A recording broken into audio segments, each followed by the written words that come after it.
Bonsoir à tous et bienvenue en direct sur KTV. Nous sommes le lundi 28 octobre et à la une de ce journal, le manque de professeurs titulaires est un problème majeur à Mayotte. Chaque année, le vice-rectorat doit recruter toujours plus de contractuels, mais il est des matières où le nombre de candidats reste faible. C'est le cas des mathématiques qui font partie du socle de base et qui demandent des compétences particulières. Une plainte vient d'être déposée par un parent d'élève du collège de Tsingoni en cause l'absence de professeurs de mathématiques depuis 7 semaines. Au montage, Leslie Vumenet. Saïd Kambi est connu pour son engagement lors de la grève générale de 2018 et s'il fait partie de l'association collective des citoyens de Mayotte, il est également engagé à titre personnel dans certains combats, comme en témoigne cette plainte qu'il vient de déposer au tribunal administratif. Dans chaque établissement scolaire aujourd'hui, il manque un professeur. Et moi, j'ai décidé de porter l'affaire au tribunal pour une simple raison, c'est que il s'avère que mon fils est en 5e et sa classe n'a pas eu de cours de mathématiques. Les maths qui sont une matière qui constitue le socle commun de compétences et de connaissances, une matière principale qui est assez nécessaire pour l'éducation pour les enfants. Qui plus est, c'est la matière de base de mon fils et qui aimerait demain poursuivre dans des études scientifiques. Et on condamne mon fils dès la 5e. L'éducation nationale condamne mon fils à l'échec dès la 5e dans le territoire où il manque le plus d'ingénierie sur tout le territoire national. Un problème qui n'est pas nouveau sur le territoire et qui prend de l'ampleur d'année en année, faute d'attractivité. Cependant, pour le vice-recteur, le problème lié au recrutement des professeurs de mathématiques n'est pas propre à Mayotte. En métropole comme ailleurs, on a du mal à recruter les profs de maths. D'accord, c'est un problème général. On a aujourd'hui le plan Villani de Rossian qui a été lancé au niveau national pour aujourd'hui renforcer l'enseignement des mathématiques de manière générale et derrière, évidemment, on l'espère, créer des vocations aussi pour enseigner. Ça va prendre du temps. Aujourd'hui, on a du mal à recruter des professeurs de maths. Je vais vous donner un exemple. Au niveau national, on a le CAPES, donc le concours de recrutement pour être prof de maths. On a plus de places que de candidats. Ah oui, d'accord. Voilà. Ouais. Donc voilà où on en est. Et donc à Mayotte, qui est un territoire qui souffre évidemment d'attractivité, c'est encore plus difficile qu'ailleurs. Okay. Nos équipes sont mobilisées. Évidemment, nous essayons de recruter. Nous avons relancé les recrutements là pour les vacances. Et évidemment, nous sommes mobilisés à Mayotte comme ailleurs, et à Mayotte plus qu'ailleurs. Si le vice-rectorat plaide pour un manque de candidature, Saïd Kambi opte lui pour un manque de volonté à recruter des professeurs contractuels mahorais. La question, on nous dit qu'il n'y a pas les profs. Je ne crois pas. Pourquoi je ne crois pas, moi? Parce que, aujourd'hui, je sais qu'il y a des CV qui sont dans les tiroirs de l'éducation nationale à Mayotte. Aujourd'hui, sur certains jeunes mahorais diplômés et que ils n'ont jamais eu de réponse. Deuxième chose, c'est qu'il y a des mahorais qui sont quelque part sur le territoire national, soit à La Réunion, soit en métropole, soit aux Antilles, et qui chercheraient à rentrer sur Mayotte, et que ceux-là, on les oriente pas prioritairement sur tout le territoire puisqu'ils sont candidats. Donc, oui, il y a manque de professeurs, mais je crois aussi que l'éducation nationale, l'État ne prend pas, trop cette question comme prioritaire. À noter que le problème dénoncé par Saïd Kambi a été réglé durant les vacances. Un professeur de mathématiques a en effet été affecté au collège de Tsingoni. Cependant, la problématique touche la plupart des établissements de l'île. Lorsque l'on sait que 800 salles de classe ont été promises par le président de la République d'ici 2022, une question se pose. Le nombre de nouveaux professeurs titulaires sera-t-il à la hauteur des nouvelles constructions ? Et ce matin, une vingtaine d'employés de la société MAP, Mahorais Assainissement et Propreté, se sont réunis sur la place de la République. Cette fois, ce n'est pas des différends avec la direction qui poussent les employés à se rassembler, mais bien la volonté de soutenir leur patron, Tanchiki Mahorais. En effet, ce dernier qui possède l'hôtel Le Trévani et la MAP serait en passe de baisser les bras face à la complexité d'entreprendre sur l'île au parfum. Paul-Arthur Avit est parti à la rencontre des employés. Reportage.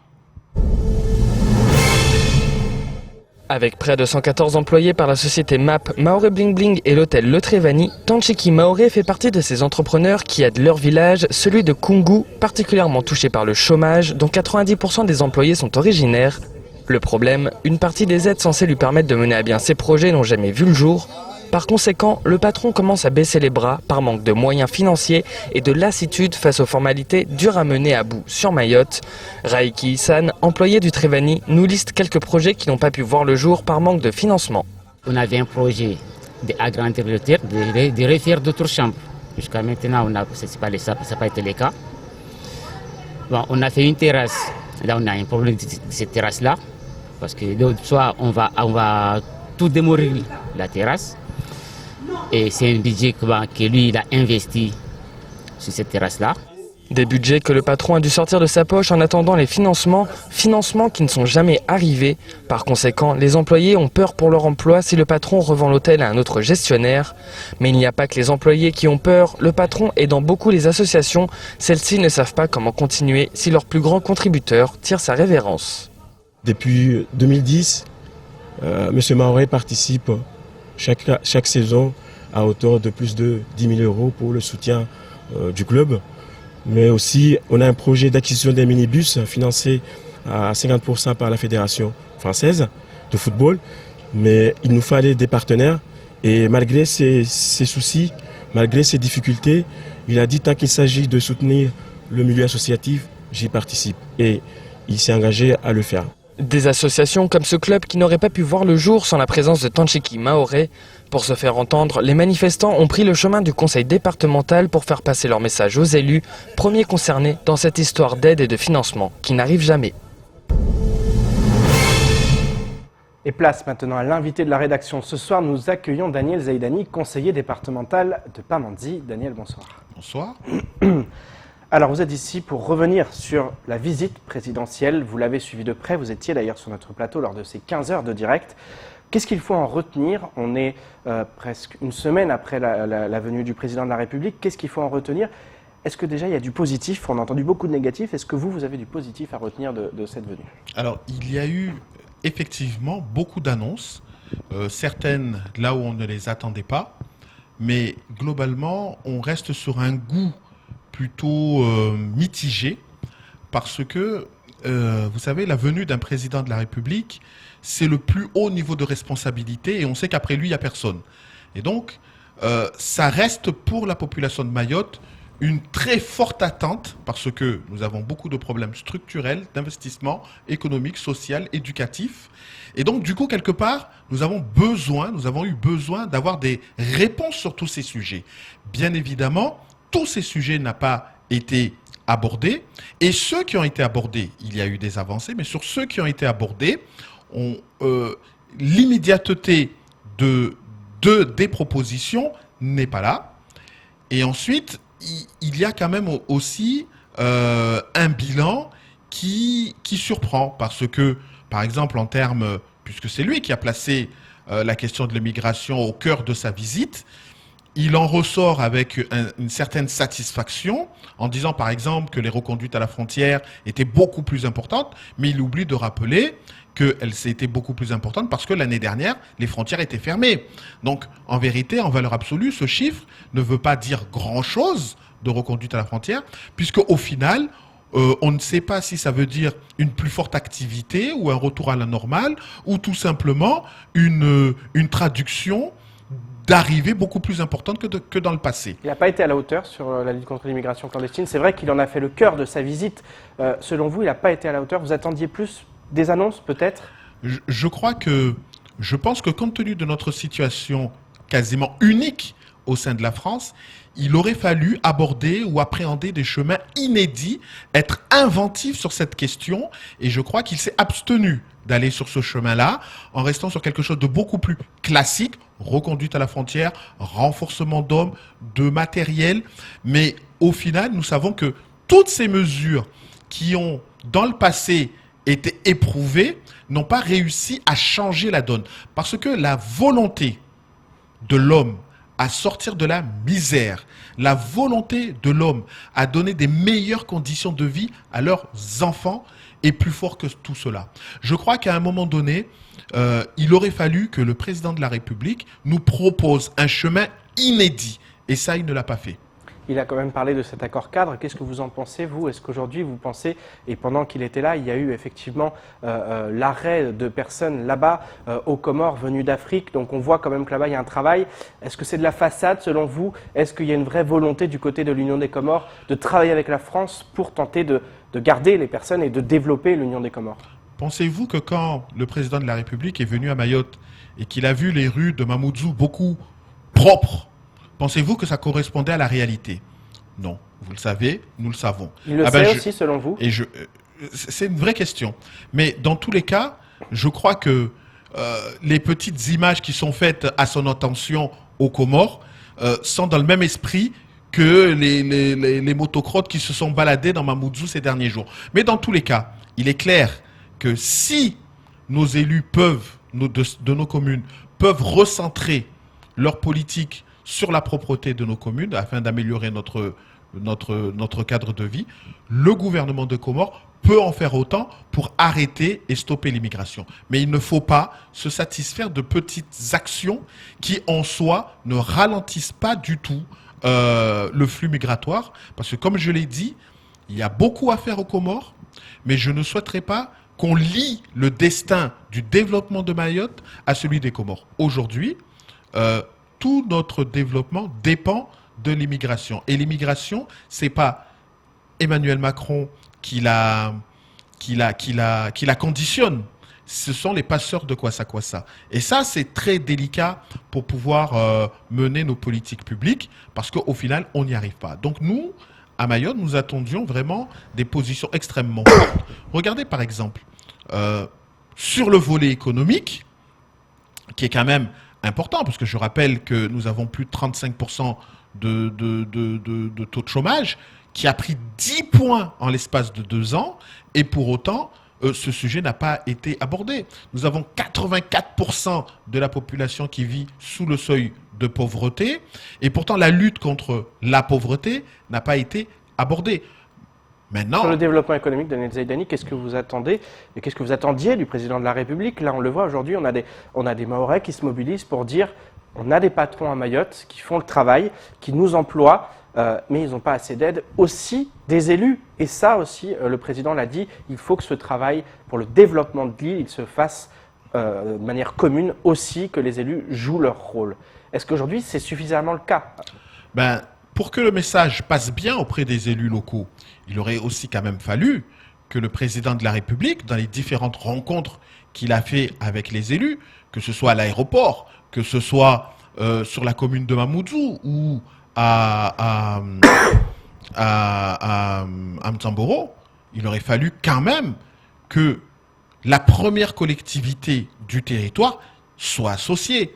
Je pense que maintenant, nous pouvons le dire très clairement, le grand absent de cette visite présidentielle sont bien les conseillers départementaux de ce territoire. La réunion qu'il y a eu à Mamoudzou, le déjeuner d'échange qui a été présenté comme échange avec les élus de Mayotte, il n'y avait pas de conseillers départementaux. Pourtant, tous les maires y étaient. Comment voulez-vous construire l'avenir si on n'associe pas le conseil départemental? D'après vous, qui va s'assurer demain que toutes les promesses qui nous ont été faites par Emmanuel Macron soient bien mises en œuvre? Je parle par exemple sur la construction des classes de classe. 800 classes en l'espace de 2 ans, ça nécessite quand même qu'il y ait un suivi. Cet hôpital qu'on veut construire sur l'île de Mayotte, sans nous donner de date, de lieu ou quoi que ce soit, il faut bien qu'il y ait un suivi. Badine l'a rencontré, Daniel. Mais pensez-vous... Il y a eu un échange entre eux. Pensez-vous véritablement que les conseillers départementaux se sentent concernés lorsque le président nous exclut de ces rencontres? Il a échangé avec des élus qui ont vocation, dans 4 mois, de disparaître de la scène politique.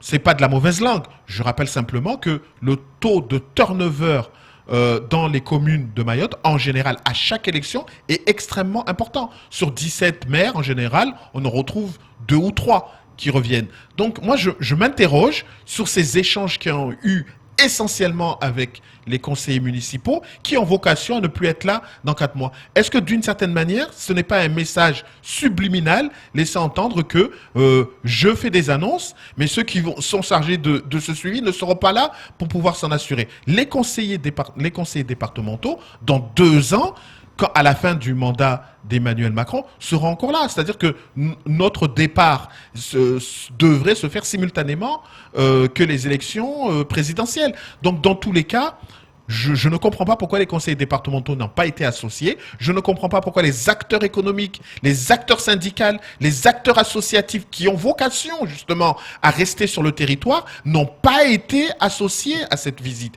C'est une vraie question qui mériterait d'être expliquée.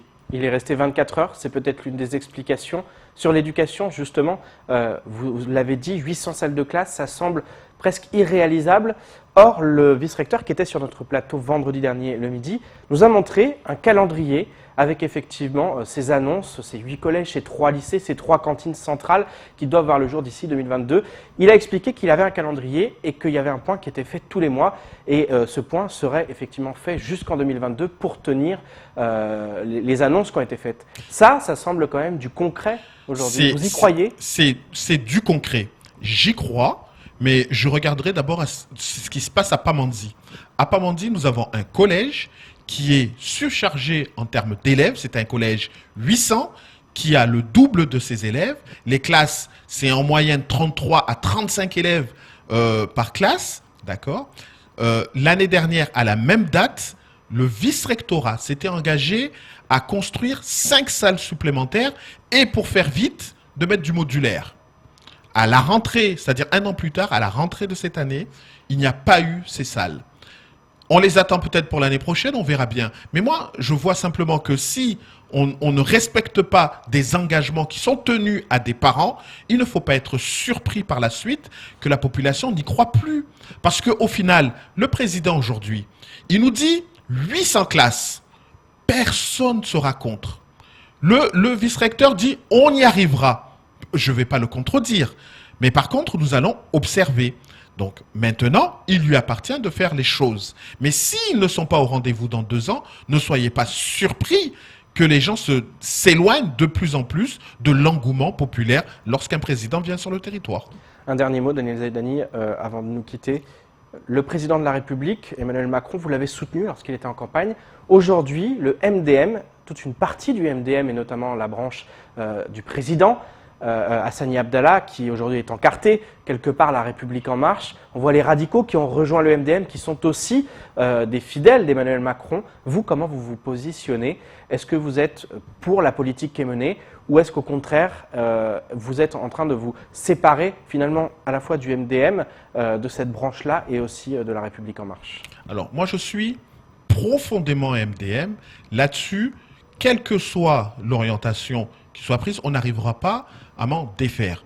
Mais parce que je suis profondément MDM, je communique un maximum de fois possible pour bien donner le cap, l'orientation que j'estime juste pour la population de Mayotte et un cap qui doit être suivi.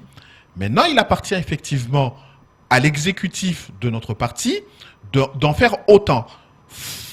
Moi, je dirais que ce que je regrette, c'est que le MDM sait beaucoup faire parler de lui, et là je parle des leaders, de ceux qui sont dans le bureau exécutif, savent beaucoup faire parler d'eux lorsqu'il s'agit de montrer leur divergence en interne, mais ils sont incapables de nous proposer un cap à la population. Regardez par exemple, le président de la République vient de venir sur le territoire. Il a donné une orientation, il a donné des objectifs, et pour autant le grand absent en termes de communication, depuis la visite du président, c'est bien le MDM. J'étais sur les plateaux, que ce soit chez votre concurrent ou ici, pour échanger sur les sujets, mais je n'ai pas vu mes camarades. Je crois qu'à un moment donné, lorsqu'on veut prendre le leadership d'un parti, il y a nécessité également de donner le cap. Et sans cap, la population ne peut pas se retrouver. Il ne s'agit pas simplement de faire des investitures, de réunir des personnes autour d'un candidat, mais il faut aussi donner un sens à la politique que nous menons, que nous défendons, pour que finalement on puisse nous comprendre et nous rejoindre et donc gagner. Ça vous inquiète pour 2020, pour conclure? Alors pour 2020, je dirais que chacun dans ses responsabilités. Pour ma part, je me suis battu à Pamandzi pour qu'il n'y ait pas de division. Ce combat-là a été gagné.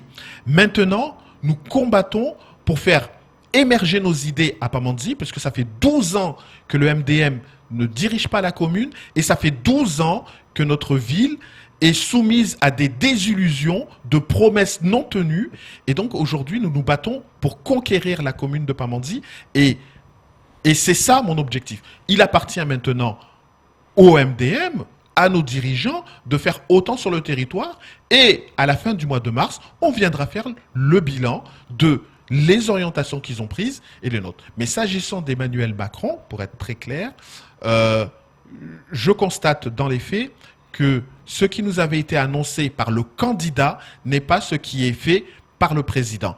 Et pour preuve, Emmanuel Macron, en quittant l'île de Mayotte, est allé à l'île de la Réunion. Les 3 sujets qu'il a abordés dès qu'il a mis les pieds à la Réunion, ça a été lutter contre le chômage, parce que leur taux de chômage est de 25%. Nous sommes à 35%. Lutter contre la pauvreté, alors que leur taux de les personnes en situation de pauvreté sont de 40% contre 80% à Mayotte. Et tout faire pour créer de l'emploi à la Réunion. Ces sujets ont été totalement exclus à Mayotte, alors que nous sommes dans une situation beaucoup plus catastrophique que la Réunion. Donc, j'ai vu que nous avions un président qui était plus soucieux de ce qui se passe à La Réunion qu'à Mayotte. Donc, je ne suis pas dans la politique que fait Emmanuel Macron aujourd'hui. Et je pense que tous mes amis MDM qui sont pro-Macron devraient prendre exemple sur la position que je défends, parce que véritablement, quand un président de la République vient sur le territoire de Mayotte et que la population ne se déplace pas pour venir le soutenir et l'applaudir, je crois que tout est dit dans ce geste. Merci beaucoup Daniel Zaïdani d'avoir accepté notre invitation et de nous avoir donné votre avis sur finalement cette visite présidentielle qui a beaucoup fait parler ces derniers jours et cette dernière semaine. Merci beaucoup. Et politique toujours dans votre 19h, la campagne pour les élections municipales bat son plein dans toutes les communes de l'île. La plupart des candidats sont connus et à Chirongui, la maire sortante Roukia Ladji semble la mieux armée pour effectuer un 3e mandat consécutif. Néanmoins, ses adversaires sont nombreux et comptent bien l'emporter en mars 2020. C'est le cas d'Abdoul Karim, tête de liste du parti Droite Solidaire. Écoutons sa réaction lors de la matinale de Kwesi. Dans n'importe quel pays, la priorité des priorités, c'est l'éducation. Un pays qui n'éduque pas ses enfants, c'est un pays qui se meurt. C'est un pays qui est esclave des autres qui ont la connaissance. Donc, la première des priorités, c'est l'éducation. Et ça, on reviendra plus longuement pour voir ce qu'on va mettre dedans. Deuxième priorité, une fois qu'une personne est éduquée, il doit travailler. Donc, le deuxième axe de notre programme, c'est le développement économique, la création d'activités. Troisième priorité, donner du logement, essayer de loger la population de la commune de Chirongui. Et puis, quatrième axe, et je m'arrêterai là, et puis on développera après, quatrième axe, c'est d'améliorer le cadre de vie de la population de Chirongui, là où ils vivent aujourd'hui. Il faut améliorer ce cadre de vie parce que c'est indigne d'une population, d'un département français d'aujourd'hui. Il est temps de faire le tour du reste de l'actualité locale avec notamment l'affaire Jacques Chibozo qui prend une nouvelle tournure ou encore la mise au point du conseil départemental. Au montage, Leslie Vumenet. En 2013, plusieurs des collaboratrices de l'ancien avocat du barreau de Mayotte, Jacques Chibozo, ont déposé plainte contre lui. Le 15 juin 2018, l'avocat a été condamné à 5 ans de prison ferme devant le tribunal correctionnel pour harcèlement et agression sexuelle. Il avait fait appel de la décision et il y a 15 jours, les magistrats lui ont donné raison. L'ancien avocat aura donc le droit à un nouveau procès, une nouvelle audience qui interviendra après 6 années de procédure pour un homme qui avait été un temps écroué avant d'être placé sous contrôle judiciaire. Il a interdiction d'exercer ses fonctions. Malgré la gravité des faits qui lui sont reprochés, il continue de défendre qu'un complot a été monté contre lui et que les enquêteurs, lors de sa garde à vue, aurait caché des preuves qui auraient pu l'innocenter.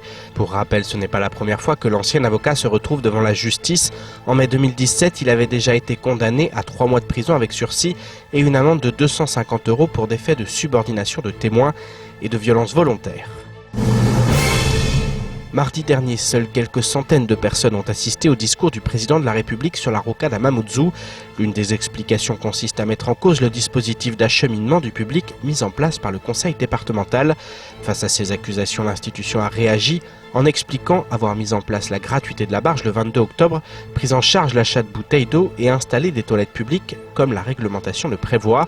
S'agissant des bus, le conseil départemental explique que des difficultés ont été observées dans la relation aux prestataires avec la non-présentation des bus dans la commune de Kanikeli, Bouéni, Bandrélé et Chirongui à l'heure indiquée et parfois des retards par rapport aux horaires indiqués. L'institution assure que des explications ont été demandées sous 8 jours aux prestataires et qu'elle se réserve la possibilité d'en tirer toutes les conséquences. Si des ratés sont concédés, le conseil départemental réfute un quelconque sabotage ou une quelconque volonté délibérée dans ce dysfonctionnement, avant d'ajouter que ce type d'accusation gratuite n'est pas acceptable. Samedi en fin d'après-midi et dans la soirée, les demi-finales de la Coupe de France de basket se sont tenues au plateau d'Iloni. Durant le match opposant BCM à Rapide Éclair, des affrontements entre bandes de jeunes ont éclaté. La rixe aurait opposé des jeunes d'Iloni à des jeunes supporters de TCO. Sur la page Facebook du basket club de Mtsapéré, une vidéo montre une partie des faits. La bagarre aurait débuté à l'extérieur pour se poursuivre sur le plateau. Le match a été suspendu. Plusieurs dégâts sont à déplorer sur des véhicules notamment, alors que les rencontres n'étaient pas surveillées par des effectifs de police. Suite aux incidents, toutes les rencontres du dimanche 27 octobre ont été annulées, comme l'a annoncé la Ligue régionale de basket de Mayotte sur son site internet. Pour rappel, il y a 2 semaines déjà à Pamandzi, des affrontements s'étaient tenus entre des dizaines de jeunes en marge d'une rencontre de basket. 12 à 15 jeunes par session d'une journée pour des enseignements sur les thèmes des valeurs républicaines et de la laïcité. Voilà la formation proposée par le CRIJ et la DGSCS aux volontaires du service civique. Une formation qui aura une double vocation, relayer les fondements des valeurs de la République auprès de la population et faire office de premier rempart contre la montée de pratiques religieuses radicales. Alors quand la formation démarrera-t-elle? Quel en sera son programme? Un sujet signé Marion Tellier. Une formation aux valeurs de la République et de la laïcité, voilà un dispositif d'accompagnement, d'encadrement et de qualification bientôt proposé à divers publics sur le territoire. Un enseignement dispensé par le biais du CRIJ et de la direction de la jeunesse, des sports et de la cohésion sociale qui débutera d'abord avec un public défini, les jeunes en service civique.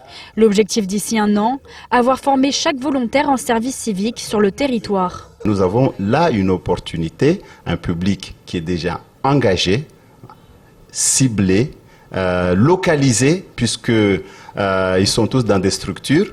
Donc c'était plus facile pour nous de pouvoir les contacter et de les mettre dans cette formation-là. Nous, ce que nous voulons, qu'ils soient relais d'information sur la laïcité, comme nous, CRIJ, qui sommes relais d'information sur ce dispositif, cette action menée par l'État. Au programme de chaque session, approche juridique, terminologie, cadrage historique ou encore cas pratique pour aborder la laïcité. Si le premier objectif consiste à faire connaître les fondements des valeurs républicaines à la population, cette formation n'en reste pas moins un outil de lutte contre la montée de pratiques religieuses jugées radicales. L'information en elle-même, tout le monde doit la voir.